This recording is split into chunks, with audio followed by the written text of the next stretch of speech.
So Hypergryph have made their choice. Enfield's dodge is here to stay.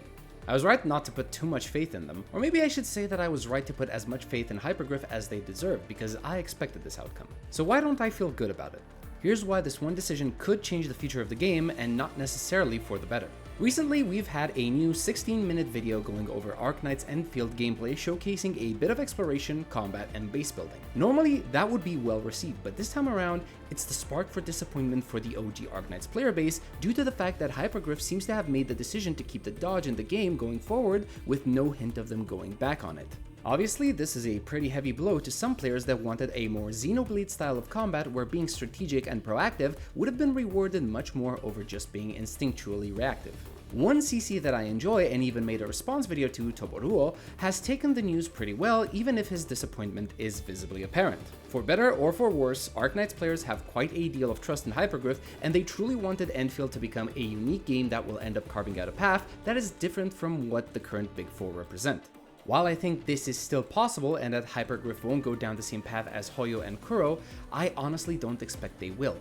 Let me explain why. First, let me tell you that I don't have a horse in this race. Whether they keep or remove the dodge mechanic, it's all the same to me. I'll still play Enfield. I'm not trying to make a case to keep the dodge, nor am I making a case for removing it.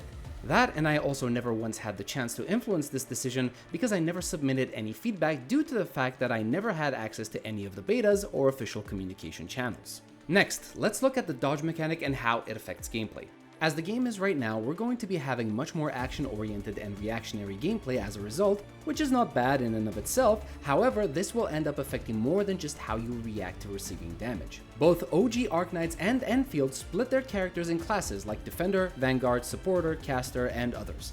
If every character is now capable of dodging, the value of a defensively specialized class, such as Defender, goes down. Being able to dodge, while a rewarding mechanic for those who have the skills to do so, completely negates any damage you might take. Defenders, who I assume have the role of protecting your characters, are supposed to take the damage and mitigate it so that your weaker units survive. But if all your weaker units are capable of completely negating all damage taken by dodging at the right time, what purpose do Defenders even serve anymore?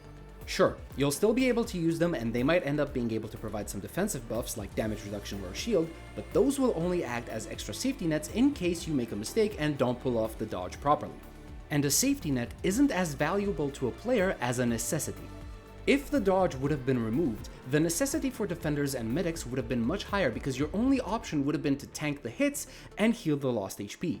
If you don't believe me, then just take a look at the current state of defensively oriented units in the Big Four.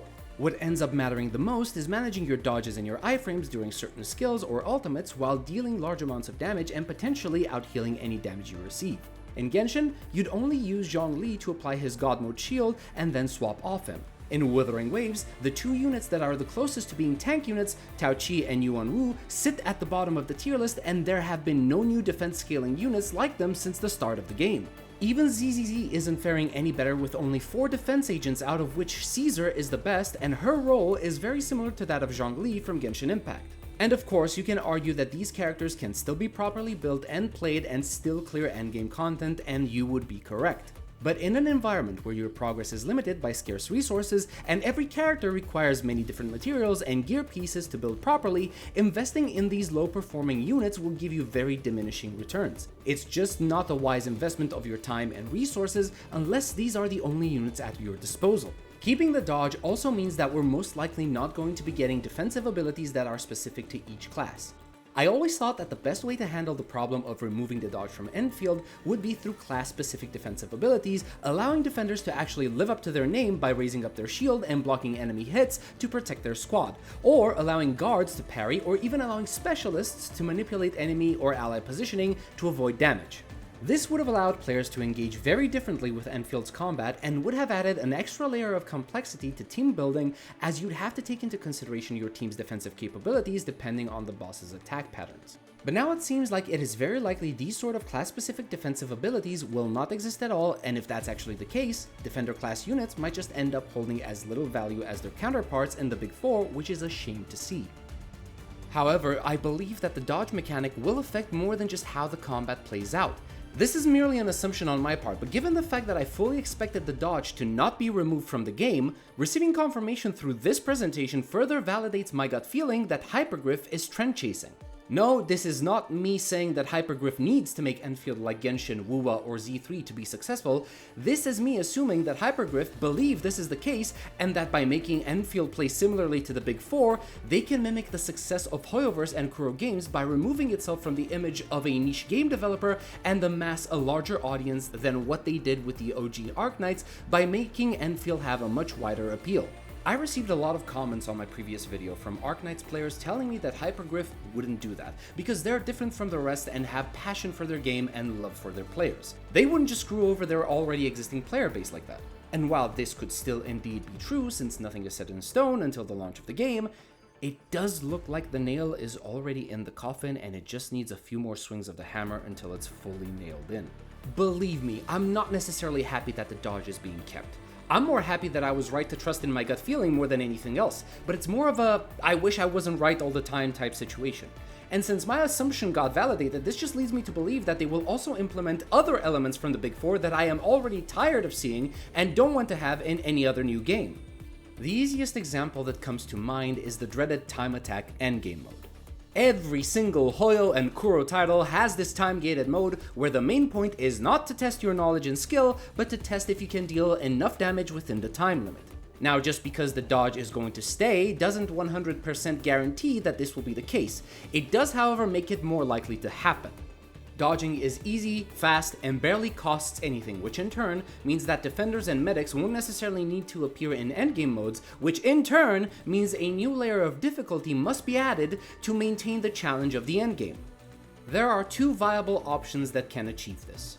The first one is making the bosses hard to fight against due to complex movesets and mechanics that require your knowledge and skill to overcome.